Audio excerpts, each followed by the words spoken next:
Second unit of thermodynamics. In previous lecture, we discussed heat engine, Carnot cycle, work done in Carnot cycle and efficiency of Carnot cycle. In continuation, today we are going to discuss Carnot's theorem, second law of thermodynamics, the concept of entropy and entropy as a state function, units of entropy, the inequality of Clausius and factors affecting entropy.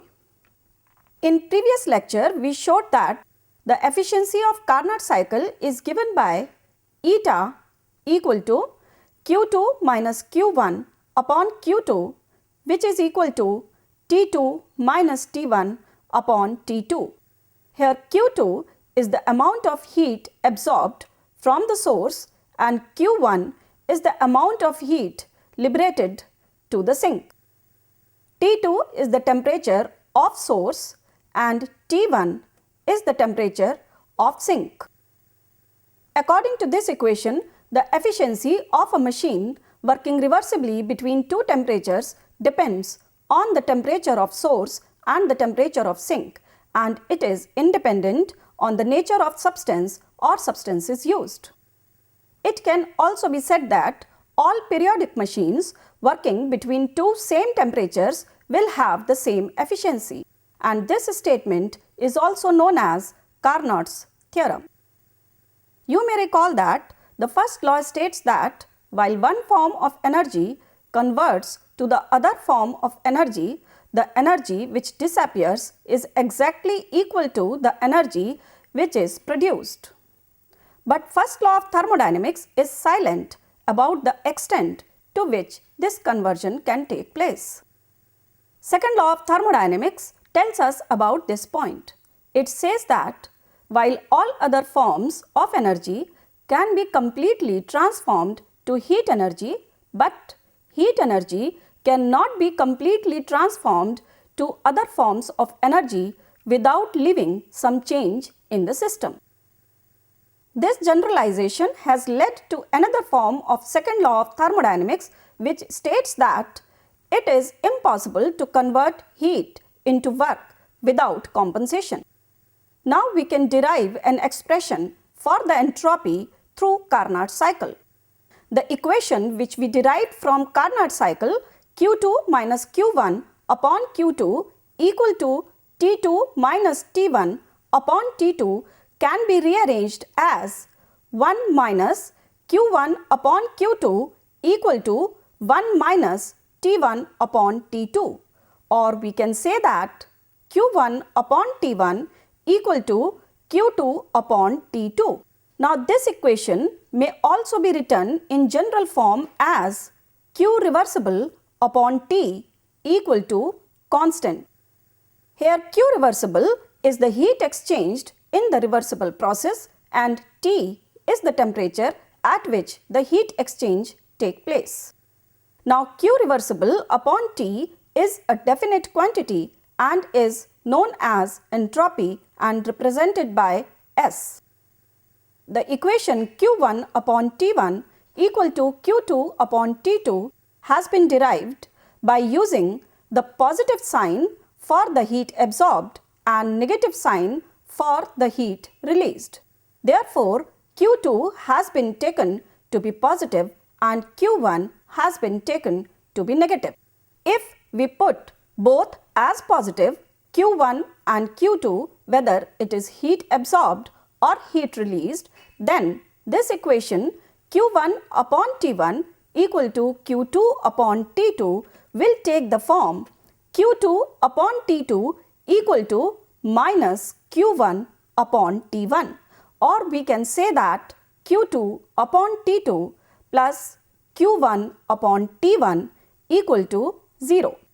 Therefore, it can be said that when reversible isothermal and adiabatic processes takes place in series and in cyclic form, then the summation of all Q upon T terms is equal to 0.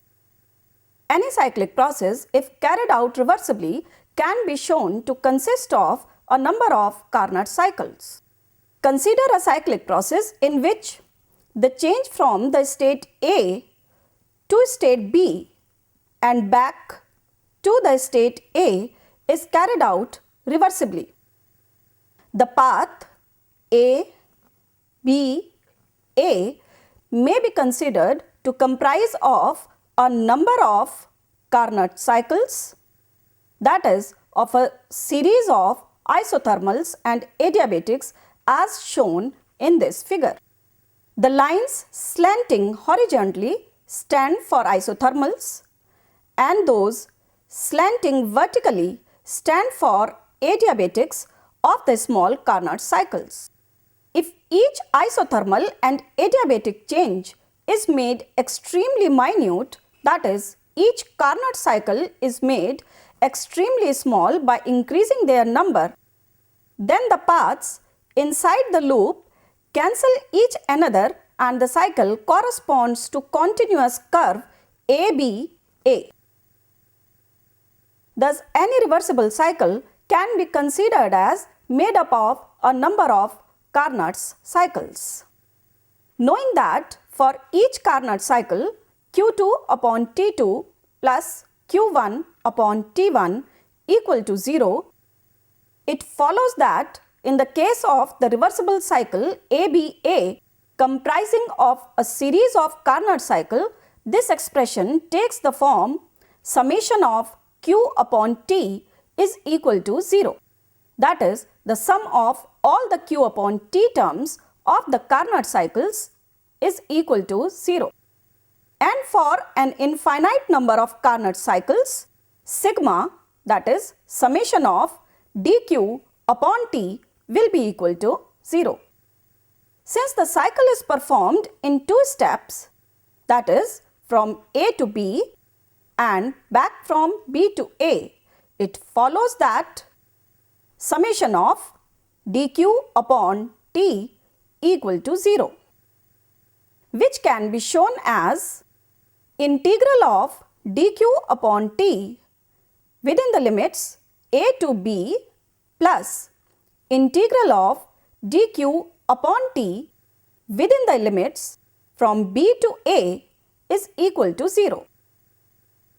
The integral dq by T within the limits A to B is the summation of all dq by T terms when the system changes from A to B along path 1, and the integral of dq by T within the limits B to A is the similar summation when the system returns from state B to the original state A along path 2. From the equation, summation of dq by T equal to integral of dq by T in the limits A to B plus integral of dq by T in the limits B to A equal to 0, we get integral of dq by T in the limits A to B for path 1 will be equal to minus of integral of dq by T in the limits B to A for the path 2, or it can be said that integral of dq by T in the limits A to B for path 1 is equal to dq by T in the limits A to B for path 2. From this equation, it follows that integral of dq by dt in the limits A to B is a definite quantity which is independent of the path followed by the system, but it depends only on the initial and final state of the system. This quantity, therefore, like delta U and delta H, represents the change in some single valued function of the system of state A and state B. This single valued function is known as entropy and is represented by S. If SA is the entropy of the system initially and SB is the final entropy of the system, then delta S, that is change in entropy of the system, will be given by SB minus SA, which will be equal to integral of dq by T within the limits a to b. For each infinitesimally small change, ds will be equal to dq by t, and at constant temperature for a finite change, ds becomes delta S and dq becomes q. Therefore, delta S will be equal to q upon T. As entropy is a state function, therefore, delta S of the states from A to B will remain same whether the process is reversible or not. Mathematically, it will be given by the equation delta S equal to integral of dq by t within the limits A to B only when the changes are brought by reversible cycles. It is because this expression has been derived through Carnot cycle in which all the processes are reversible. It is very difficult to define the absolute value of entropy of a system. Hence, change in entropy is calculated. Entropy change is considered as the sum of all q upon t terms during the whole process. Thus, the entropy change for a finite change of state of a system at constant temperature is given by delta S is equal to q reversible by T. As entropy change is expressed as heat exchanged divided by absolute temperature, hence the unit of entropy are calorie per degree. This is also known as entropy unit represented by EU. The SI unit of entropy will be equal to joule per Kelvin. Entropy is an extensive property. Therefore, the amount involved has to be mentioned. Generally, this amount is taken to be equal to 1 mole. Here, we have an example to calculate the entropy change during vaporization. Calculate the entropy change in the evaporation of 1 mole of water at 100 degrees Celsius. Latent heat of evaporation of water is 9650 calories per mole. Now, entropy change on the evaporation of 1 mole of water is obtained by dividing the latent heat of evaporation of 1 mole of water by the absolute temperature. Hence, delta S will be equal to 9650 divided by 373. Therefore, delta S will be equal to 25.87 calories per Kelvin per mole. Here is another example to calculate the entropy change during melting. Calculate the increase in entropy when 1 gram molecular weight of ice at 0 degrees Celsius melts to form water. Latent heat of fusion of ice is equal to 80 calories per gram. You may note that latent heat is given in per gram and you have to calculate this heat for 1 mole of water. Therefore, multiply this latent heat with molecular mass of water, that is 18. Therefore, Q for 1 mole of ice will be equal to 80 multiplied by 18 calories, and delta S will be equal to Q upon T. T at which ice melts is equal to 0 degrees Celsius, or we can say it is equal to 273 Kelvin. Therefore, delta S will be equal to 80 multiplied by 18 divided by 273, which will be equal to 5.274 calories per Kelvin per mole. Now, let us discuss Clausius inequality. Clausius showed that if in a cycle irreversibility enters at any stage, then the integral of dq by t is always less than 0. The efficiency of irreversible Carnot engine will always be less than the efficiency of reversible Carnot engine. As the efficiency of reversible Carnot engine is equal to Q2 minus Q1 upon Q2, which is also equal to T2 minus T1 upon T2. Therefore, for irreversible process, Q2 minus Q1 upon Q2 will always be less than T2 minus T1 upon T2, where Q2 is the heat absorbed at temperature T2 and Q1 is the heat returned at temperature T1. Therefore, Q2 upon T2 minus Q1 upon T1 will be less than 0. In other words, integral of dq upon dt for an irreversible process is less than 0, or entropy of final state is greater than the entropy of initial state.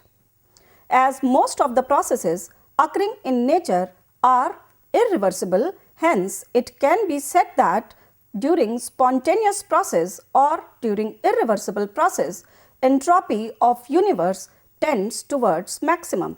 Now we will discuss the factors affecting entropy. As increase in entropy is considered as increase in disorderness or randomness, hence sign for delta S of system can be given. The first factor which affects entropy is the phase change.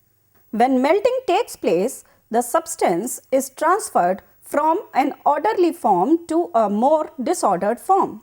Hence, entropy will increase. Therefore, sign for delta S system will be positive, or we can say that delta S system will be greater than 0. Similarly, during vaporization or sublimation, entropy increases because disorderness or randomness increases during vaporization or sublimation both. As a sample changes from solid to liquid or from liquid to gas, its particles become increasingly less ordered, or we can say more disordered. So, its entropy increases. In this figure, you can see a cube of ice is melting. Here, ice is in ordered form, but this ordered form has been changed to a disordered form on melting. Therefore, entropy is increasing during melting of ice. In this figure, you can see the vaporization of liquid bromine. Liquid bromine is more ordered as compared to vapor bromine. Here, sublimation of iodine is shown. Solid iodine is more ordered as compared to vapor iodine. Hence, during vaporization of bromine or sublimation of iodine, entropy is increasing, or we can say delta S system in both these processes is greater than 0 or positive. Temperature is an important factor to affect entropy. As a sample of the gas is formed, the molecules of the gas become in more random motion. Hence, delta S for this system is greater than 0, or we can say that entropy change is positive. Likewise, as we raise the temperature of a solid, the particles vibrate more vigorously about their mean positions in the crystal, so that at any instant there is a larger average displacement from their mean positions. This results in an increase in entropy, or we can say delta S system is greater than 0. When the volume of a sample of a gas is increased, the molecules can occupy more positions, or we can say that their motion is more random. Hence, entropy increases on increasing the volume of the gas. And conversely, if a gas is compressed, its entropy decreases. Therefore, if volume is increased, the sign of delta S system will be positive, and if volume is decreased, the sign of delta S system will be negative. In this figure, you can see that when a gas enclosed in this bulb is expanded, or we can say the volume is increased for the gas, molecules can occupy more positions, or we can say that these molecules are arranged more randomly. It can also be said that delta S for this change is positive. Mixing of substances without any chemical reaction also affects entropy. The situations in which molecules are more mixed up are more disordered. In this situation, delta S of the system increases. Have a look on this example. Here, two gases are separately enclosed in two different chambers. If this separation is removed, then these two gases will be mixed up.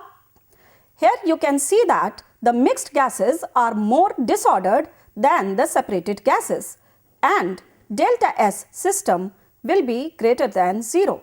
We know from experience that diffusion is a spontaneous process. We know that increase in entropy during mixing also provides a driving force for solubility of some substances in others. As particles of the solute leave a crystal to go into the solution, they become more disordered. This increase in disorder favors the dissolution of the crystal. For example, when 1 mole of solid sodium chloride dissolves in water, the entropy increases from 72.4 joule per Kelvin per mole to 115.5 joule per Kelvin per mole. Or we can say that delta S for this process is 43.1 joule per Kelvin per mole.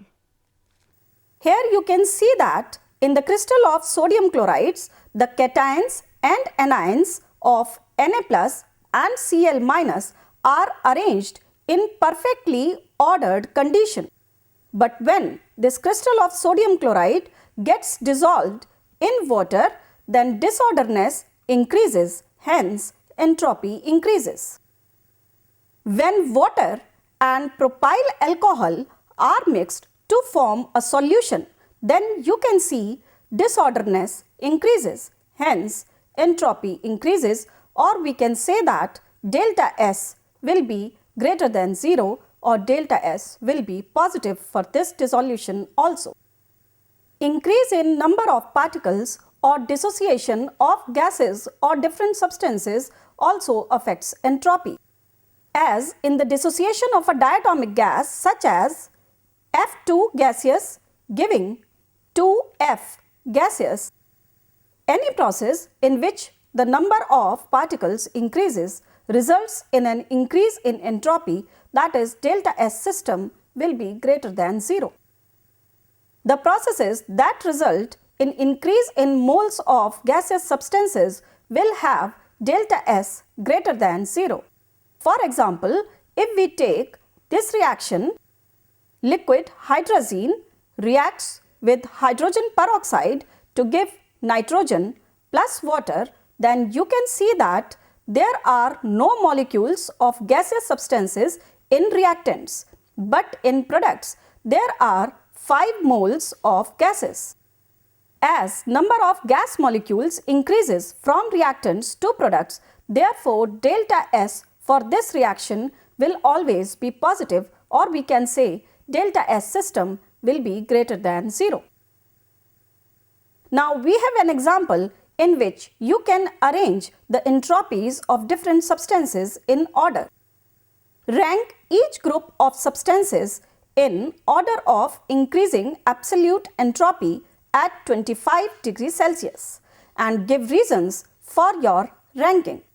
First group is liquid mercury, solid mercury and gaseous mercury.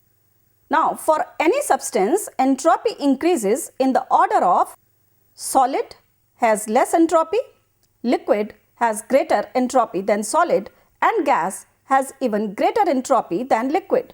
So we predict the absolute entropies to increase as solid mercury, which is less than liquid mercury, which is less than gaseous mercury. The second group of substances is C2H6 gaseous, CH4 gaseous and C3H8 gaseous. As entropy increases with molecular complexity, so we predict the absolute entropies to increase in the order CH4 gaseous has the least entropy, C2H6 gaseous has greater entropy, and C3H8 gaseous has the greatest entropy among these three. The third set of substances is calcium sulfide solid and calcium oxide solid.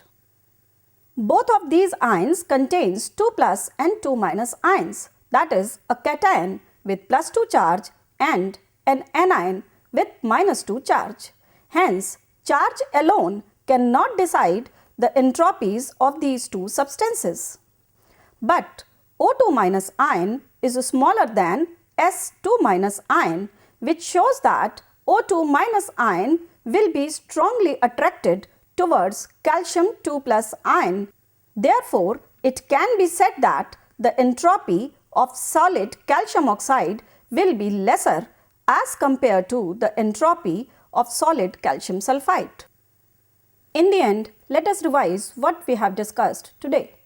Today we discussed Carnot's theorem, second law of thermodynamics, the concept of entropy and entropy as a state function, units of entropy, the inequality of Clausius, and various factors affecting entropy.